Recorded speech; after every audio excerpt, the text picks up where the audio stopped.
On September 17, 1950, Narendra Damodar Modi was born in a small town called Vadnagar in northeastern Gujarat. His childhood was filled with simplicity. The aroma of tea leaves in his father's stall, the dusty streets of a historic village steeped in myth and tradition, and the vigilant whispers of political undercurrents beginning to ferment. Narendra Modi was the son of a tea seller and a homemaker. Together with his siblings, he helped run their modest roadside stall at Vadnagar railway station. Despite the absence of privilege, young Modi discovered patterns that would shape his future. Observing travelers, managing customers, understanding timing and patience in service. Interested in history and politics from a young age, Modi joined the Rashtriya Swayamsevak Sangh, RSS, as a teenager. The RSS, India's influential nationalist volunteer cadre, instilled in him discipline, ideological grounding, and the paradox of being both a grassroots organizer and a visionary thinker at 16. As a student, Modi was not destined by his peers to be a politician. He was shy, introverted, and always stood alone rather than in crowds. That solitude would later become his strength. Not outsider isolation, but a wellspring of reflection. In 1971, Modi graduated with a bachelor's degree in political science from Delhi University. But it was his immersion in RSS camps and Sangh Pracharaks, full-time cadre training, that cemented a path. At 22, he chose to dedicate himself discreetly to the organization, forsaking formal careers for volunteer postings across Gujarat.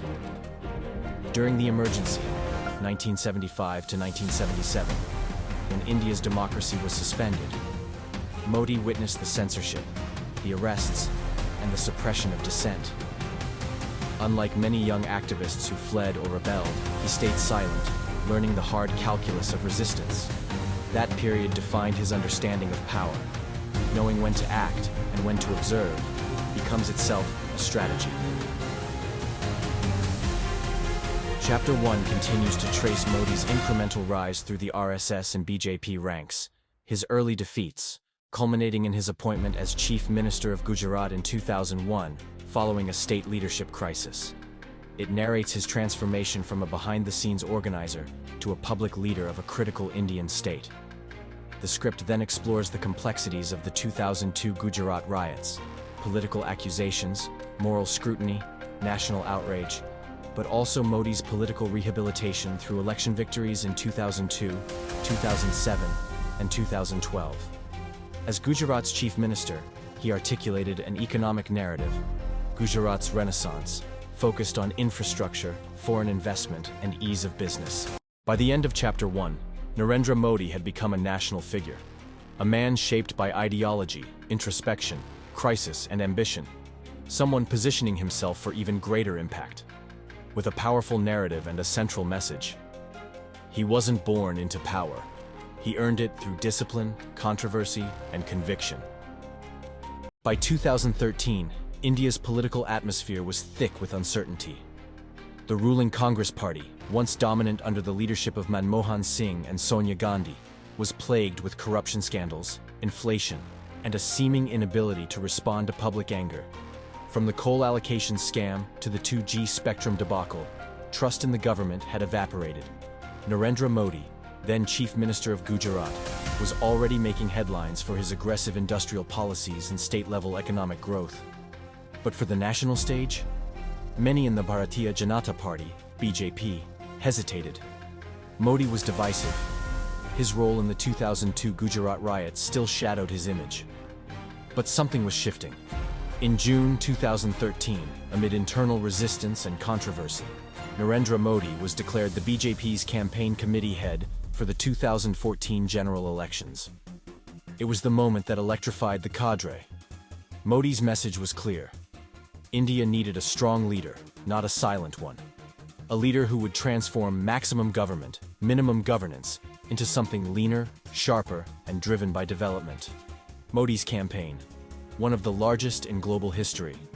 From July 2013 to May 2014, Modi ran a campaign never before seen in Indian politics. Over 437 public rallies, thousands of chai pe charcha tea talks across villages, and a digital blitz of WhatsApp messages, hologram speeches, and Twitter strategy. He turned the election into a presidential-style referendum. His slogans were sharp. Ache din aane wale hain. Good days are coming. Sabka Sath, Sabka Vikas. Together with all. Development for all.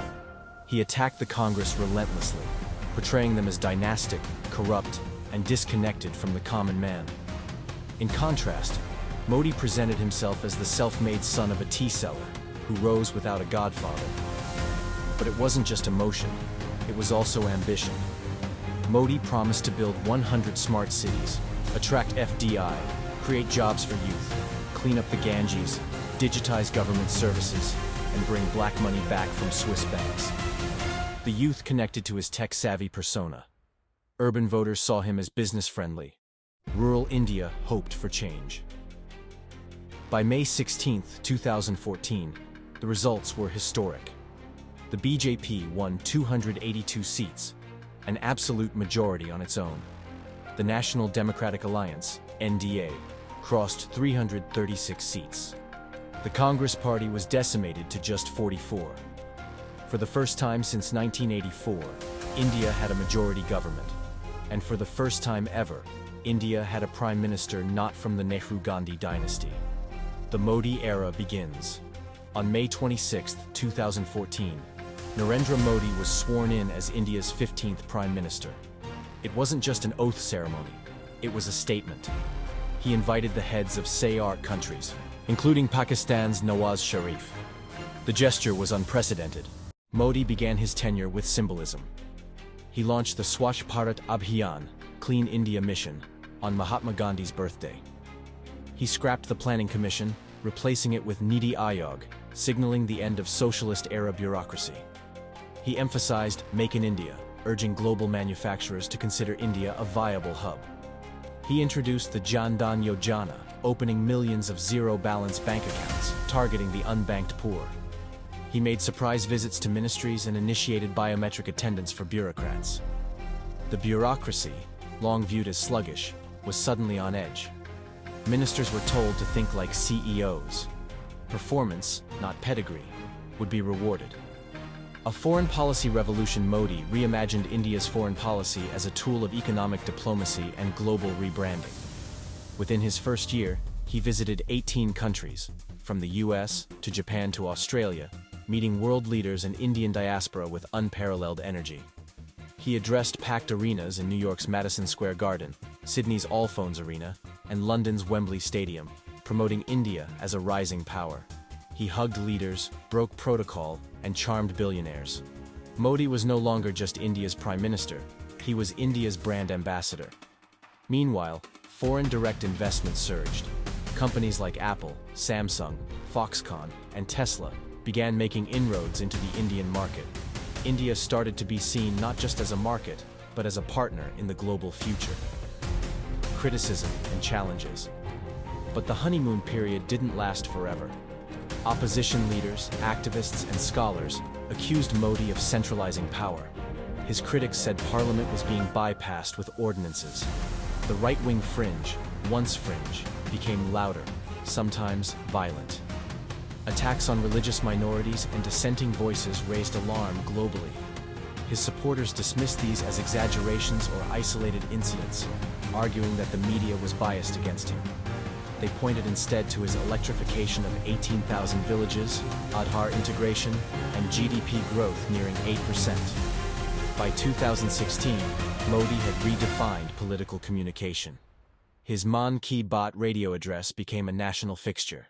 His presence dominated newspapers, television, and social media. But then came demonetization. Chapter 2 ends with the surprise November 8, 2016 announcement that 500 rupees and 1,000 rupees notes were being scrapped overnight to combat black money, fake currency, and terror funding. It threw the economy into chaos and will be the central focus of Chapter 3. November 8, 2016. A midnight earthquake, demonetization.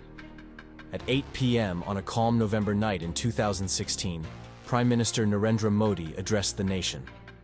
What followed stunned 1.3 billion Indians. To break the grip of corruption and black money, from midnight to night, 500 rupee and 1,000 rupee notes will no longer be legal tender. In a matter of minutes, 86% of India's currency became worthless. Supporters hailed it as a masterstroke against black money hoarders, counterfeiters, and terrorists. Critics called it reckless economic adventurism. Overnight, millions lined up outside ATMs and banks to exchange or deposit their cash. The informal economy, accounting for over 80% of India's workforce, was hit hard. Small businesses shuttered. Farmers, daily wage workers, and cash-dependent vendors suffered major income loss. For weeks, ATMs ran dry. Weddings, hospitals, and daily transactions collapsed into chaos. Yet despite the disruption, Modi's approval soared. Why? Because he framed it not as an economic policy, but a patriotic sacrifice. This is a fight between the honest and the dishonest, he declared. People believed him. Even those suffering financially said, Modi ji is doing this for the country. GST, one nation, one tax. In July 2017, India took another leap with the Goods and Services Tax, GST. A single, nationwide indirect tax replacing a patchwork of state and central levies. Modi called it a good and simple tax, but the rollout was anything but simple. Small businesses, traders, and shopkeepers, many of whom supported the BJP, struggled with complex compliance, online filing, and cash flow issues.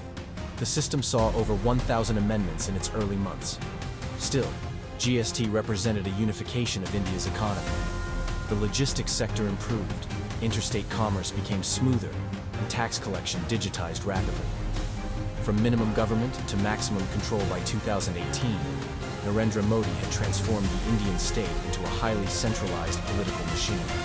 The BJP, under Amit Shah's organization and Modi's popularity, won state after state: Uttar Pradesh, Tripura, Assam, Gujarat. Congress shrunk to a shadow of its past. Rahul Gandhi was mocked as ineffectual, inexperienced, and inconsistent.